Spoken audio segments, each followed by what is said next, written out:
malinis naman yung kamay ko.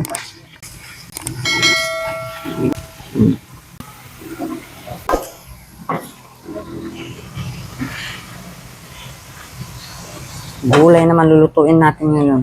Gigisa tayo ng sitaw. Lagyan na natin ng mantika. Lagyan na natin yung bawang. Sibuyas. Itong kamatis.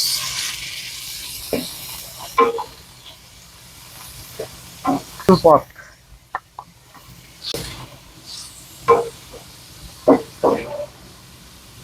Takpan muna natin. Ay, tignan na natin.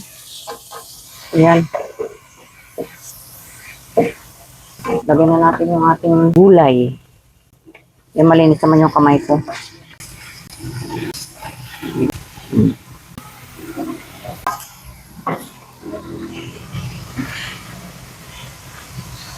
Water.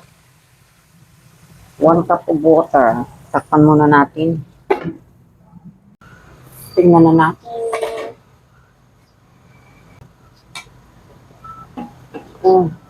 Natuyo na siya. Patis. Okay. Takpan muna natin ng mga 2 minuto. Okay mga friend, tingnan na natin. Ayan, okay na siya. Salin na natin.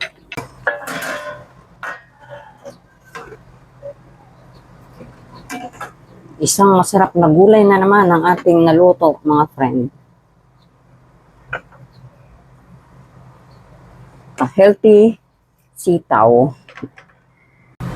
Okay mga friend, dito na yung ating naluto ulit na ginisang sitaw. Ayan po, basta kumain po tayo ng gulay araw-araw at hahaba ang ating buhay. Okay, thank you mga friend. Bye-bye. Thank you for watching. God bless.